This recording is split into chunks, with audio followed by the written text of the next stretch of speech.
Muy buenas tardes y muchas gracias por la invitación. Es un honor estar aquí en Argentina compartiendo con ustedes unos cuantos conceptos en lo que tiene que ver con el manejo de la fibrilación auricular paroxística.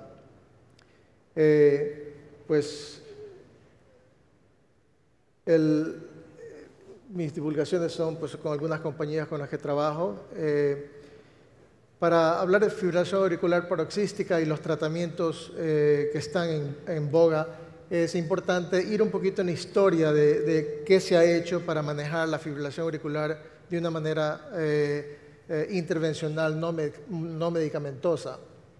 Y pues comenzó todo con la ablación del nodo atrioventricular, si se recuerdan, una terapia muy popular en los años 90, tal vez abusada en los años 90, con la implantación de marcapaso, y eso llevó a muchos pacientes que tenían una fibrilación más o menos con difícil control, que se le haga la ablación y eventualmente tenían marcapasos ventriculares que conllevaba insuficiencia ventricular, lo que se habló en una de las sesiones anteriores, por el marcapaso que simplemente excitaba el ventrículo derecho.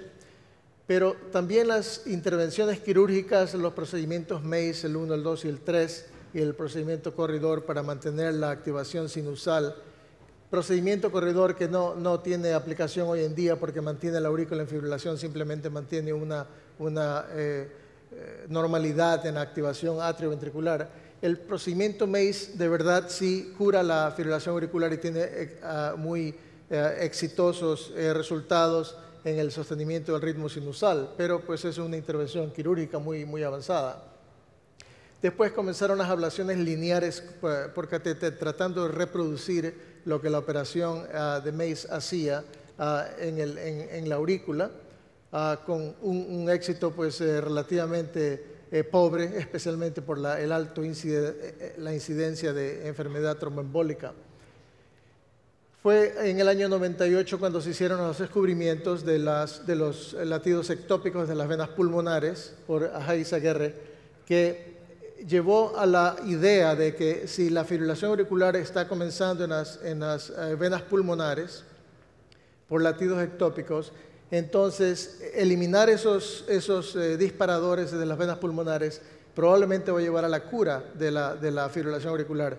Y en efecto, muchas diferentes técnicas se han desarrollado para llevar a eliminar el origen de la fibrilación, que son estos potenciales en las venas pulmonares, y la ablación directa del foco sí conlleva a la eliminación de la fibrilación auricular en muchos casos. Lamentablemente, cuando la ablación se hacía focal, había una incidencia de estenosis pulmonar muy alta, de tal manera que ese procedimiento no se utiliza mayormente hoy en día. El aislamiento individual o circunferencial en las venas, en tratando de hacer que la señal de la vena pulmonar no escape hacia la aurícula, es lo que se está utilizando hoy en día, y es la mejor manera para corregir la fibrilación auricular paroxística, y eso va a ser la mayor parte de lo que vamos a conversar hoy día aquí. Otras medidas adicionales que se utilizan son tratar de evitar que los rotores que mantienen la fibrilación se mantengan y se pueden atacar esos componentes patológicos en las aurículas, ablaciones de cafés y otras cosas que pues, al cardiólogo general no le interesa mucho en detalle. La piedra angular en la ablación de fibrilación auricular es el aislamiento de las venas pulmonares, y esto es lo más importante que tenemos que recordar cuando queremos eliminar de una manera no farmacológica la fibrilación auricular paroxística, que de paso tengo que decir, el tratamiento para la fibrilación auricular paroxística está indicada en los casos de la arritmia sintomática. Cuando la ablación está indicada, hay que ir a tratar de hacer el aislamiento de las venas pulmonares. La punción transeptal es importantísima, y mientras el doctor O'Neill hablaba de la aguja que está utilizando para hacer su conexión cabo aórtica, estaba pensando yo, nosotros utilizamos una aguja de radiofrecuencia que ya viene, no necesita conectarla con el Bobby, tal vez se puede utilizar este tipo de aguja. No tiene una punta aguda, simplemente tiene actividad de radiofrecuencia y es muy fácil y muy poco peligroso hacer la punción con aguja Baylis, es la compañía que lo hace. Y pues la incidencia de derrame pericárdico es insignificante comparado con las punciones transeptales que se hacen con aguja regular de Brockenbrough. Y este es el potencial. Lamentablemente este pointer no está funcionando. Déjenme ver si Este es el potencial que tenemos que atacar cuando queremos hacer el aislamiento de las venas pulmonares. Estas señales del electrocardiograma dentro de las venas pulmonares está demostrando que hay actividad eléctrica aislada que está iniciando o que está presente. Cuando uno hace la ablación de la vena pulmonar, uno quiere encontrar que ese potencial desaparece. Y con eso uno ha ganado la mayor batalla en el tratamiento de la fibrilación auricular paroxística. Ahora, ¿cómo se llega a esto de aquí? Hay diferentes maneras de llegar a ello. Una de las maneras es establecer lesiones alrededor del ósteo, del antro de las venas pulmonares, punto por punto, ir estableciendo una línea circunferencial de tal manera que las señales que están dentro de la vena pulmonar no tienen un chance de escapar a la aurícula, entonces la fibrilación auricular no va a ocurrir. Pero es un procedimiento tedioso porque punto por punto hay que ir creando esa línea, y el problema es muy fácilmente con la manipulación del catéter con la mano uno puede dejar espacios donde la conexión o la fuerza con la que uno hizo la ablación no es contigua. Entonces hay escapes de la señal eléctrica a través de las lesiones, y eso lleva a una falla en el procedimiento, porque pues si hay reconexión de la vena pulmonar, las señales de adentro pueden escapar y la fibrilación auricular puede comenzar otra vez. Utilizamos sistemas a veces para estabilizar el catéter de una manera mejor. El sistema Hansen, que es un robot, básicamente es una vaina deflectable que uno la pone dentro de la vena y entra hasta la aurícula izquierda, y uno puede controlarla con un mouse que funciona en 3 dimensiones, y utilizando el mapeo tridimensional uno puede guiar la posición del catéter para estabilizar un poco mejor y hacer la lesión circunferencial de una manera más sólida y más predecible. Pero la alternativa para todas estas técnicas del aislamiento de las venas pulmonares puede ser los balones. Entonces, vamos a hablar un poquito de los balones, las terapias con balones para conseguir el mismo objetivo. Hablemos un poquito del balón láser. El balón láser es un balón que requiere doble punción transeptal, porque la primera tiene que ser para el balón mismo, que nos va a ayudar a hacer el aislamiento de las venas pulmonares. Y necesitamos una segunda punción para comprobar que la vena ya no tiene señales eléctricas. Es un problema porque aumenta el riesgo, por supuesto, de las complicaciones relacionadas con la punción transeptal. Este balón ofrece visualización directa, tiene una cámara en la punta del catéter, que directamente uno puede ver el antro donde uno va a dirigir la lesión, y el láser uno lo dirige punto por punto también alrededor del antro de la vena pulmonar, consiguiendo una lesión casi continua, porque uno trata de poner las lesiones superimpuestas unas con otras, de tal manera que los gaps son menos. El balón es conformable, entonces las venas pulmonares que no son anatómicamente perfectas en todos los pacientes, ni en el mismo paciente tienen igual tamaño o configuración. El balón se adapta a las diferentes morfologías o anatomías del óseo de la vena pulmonar, que es un plus para este tipo de balón. Pero el grado de efectividad no ha estado bien demostrado. Entonces, muchos grupos lo han usado, el balón con grados de efectividad variable, entonces todavía no está muy popular.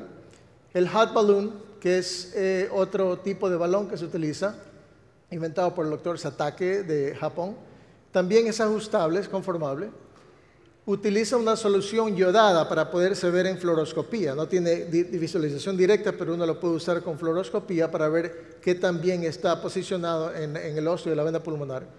Utiliza radiofrecuencia, entonces tiene un sistema de alambres dentro del balón mismo, que cuando uno quiere aplicar la energía, tiene que calentar el líquido dentro del balón. Entonces, utilizando radiofrecuencia, calienta el líquido que se agita, entonces crea la lesión circunferencial. Usualmente hay que poner una lesión un poquito dentro de la vena misma y un poco afuera, una doble lesión. La ventaja que yo le veo a este balón es que puede uno dar como brochazos a la pared posterior de la aurícula. Hay ciertas situaciones en que uno no está satisfecho con el aislamiento de la vena pulmonar, solamente el procedimiento así, pero si uno encuentra otras áreas que hay que hacer ablación, este balón uno puede pasarlo en la pared posterior y hacer una ablación un poquito más completa. Este es un ejemplo de la fluoroscopía. Ustedes ven aquí con el medio contraste, el balón está inflado en la vena pulmonar y se hace una inyección y uno puede ver cómo ocluye la vena. La señal de las venas pulmonares es muy grande y aquí pues después de la ablación completamente ausente. Y esta es una imagen de un paciente que tuvo este tipo de procedimiento. Después de la ablación uno ve todas las zonas rojas, que son zonas donde no hay mayor voltaje, es decir, la aplicación de la energía resultó en disminución del voltaje, entonces no tiene mucha actividad eléctrica, que es lo que se está tratando de conseguir, pero taquicardias pueden ocurrir después de este tipo de procedimientos. Al crear una imagen tridimensional uno puede ver dónde están los gaps, donde existe un área que debió haber estado roja, indicando un voltaje muy pobre, pero que tiene un color un poquito más vivo, que indica que hay todavía voltaje, entonces hay que ir a atacar directamente a esos lugares. Los resultados con el hot balloon, pues variables también, ustedes pueden ver en una serie con diferentes operadores, el resultado, el éxito a 12 meses, 33% en un grupo, aunque en algún otro grupo fue muy exitoso, 87%. Entonces, muy dependiente del operador parece que sea. Otro tipo de áreas que interesa eliminar en algunos casos de insuficiencia paroxística es el tema de los rotores. Los rotores, el concepto viene de la idea de que no todas las ablaciones que se hacen aislando la vena pulmonar curan completamente la fibrilación auricular, porque nadie puede pues decir que eso es una verdad. Eso no es verdad. Hay focos que pueden existir en la aurícula derecha, focos que pueden existir en la aurícula izquierda, afuera de las venas pulmonares, y estos focos hay que también a veces atacarlos. Los focos que son como circuitos muy pequeños donde se mantiene y se sostiene la fibrilación auricular, a veces migran. Entonces uno los puede identificar en un lugar y después de unos cuantos minutos los puede identificar en otro lugar, lo que hace un poquito difícil el convencerse uno mismo de que uno tiene que atacar solamente en este sitio, porque si el rotor va a estar migrando, entonces uno tiene que empezar a perseguirlo por todos lados y en últimos términos va a generar una ablación más, pues no quiero decir desordenada, pero un poquito más extensa, que es lo que algunas personas hacen de una manera más empírica, sin tratar de ir a un foco de rotores, simplemente ponen pues una lesión más extensa para completar la ablación. Carlos, hay diferentes... Tenemos que ir terminando. ¿Sí? Sí.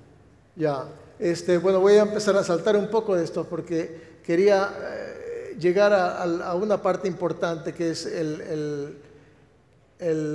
la ablación con los criobalones, ¿no? El criobalón hoy en día es un tratamiento que está aceptado por el Heart Rhythm Society como la otra alternativa a la radiofrecuencia para ejercer la ablación del aislamiento de la vena pulmonar. Y los mecanismos, ¿cómo funciona? Pues destruye los componentes intracelulares, disrupte la membrana y causa que todas las señales empiecen a disminuir.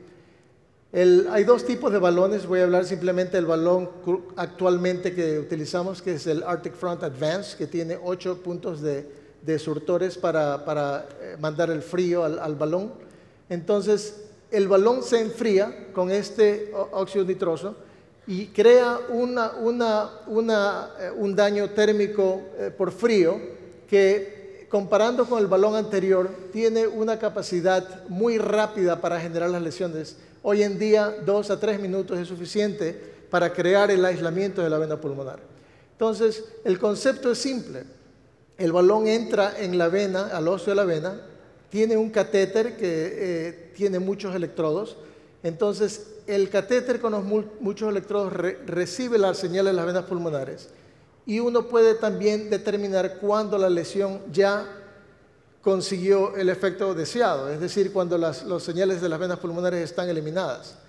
El balón, comparado con tratamientos medicamentosos, tiene pues un éxito mucho mayor.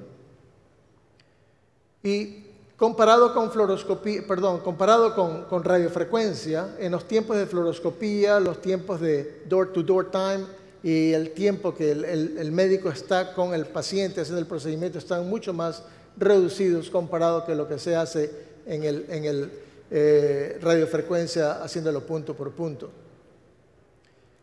Un metaanálisis que se hizo de la experiencia clínica analizando 539 artículos, de los cuales 23 fueron realmente utilizados para la experiencia, terminó concluyendo que no hay diferencia en 6 a 12 meses en lo que el criobalón puede hacer con lo que tradicionalmente, con la más experiencia que se tiene con radiofrecuencia, se ha logrado, y los éxitos son muy parecidos. Las complicaciones, pues hay que mencionarlas, diferente a lo que se ve con radiofrecuencia, hay un poquito más de incidencia de parálisis del nervio frénico, entonces hay que estar muy cuidadosos cuando uno va a hacer la ablación, moviendo el balón, manteniéndolo afuera, no dentro de la vena, para eliminar la posibilidad de dañar el nervio frénico. Comparado con los otros balones, pues hay mucho más experiencia del criobalón, es más reproducible de autor a autor, o de operador a operador, y hay más de 100.000 casos que se han hecho ya con el criobalón comparado con nosotros. Y esto me pareció muy interesante y es lo que estoy utilizando hoy en día, los freezes de 3 minutos, porque hasta antes eran 2 freezes de 4 minutos, que parece mentira, pero son 8 minutos que uno tiene que estar esperando para que la lesión se diga que está completa. Pero ahora con un freeze de 3 minutos, si está bien posicionado el balón, con el nuevo, Arctic Front Advance, que se llama el nuevo balón, es suficiente para crear el aislamiento de las venas pulmonares con un 82% de eficacia cuando se evaluó 6 meses después del procedimiento. Y estos son 3 de los últimos estudios que se han publicado en eficacia a 12 meses. Y miren, 84, 80 y 83%, que es simplemente pues, bastante satisfactorio comparado con lo que se puede obtener con radiofrecuencia. Entonces, para concluir, la fibrilación auricular paroxística se puede eliminar. Hay varios métodos para lograrlo. El aislamiento de las venas pulmonares es crítico para el éxito de este procedimiento. Las terapias con balones, especialmente el criobalón, facilitan el proceso y le dan alta efectividad. Muchas gracias.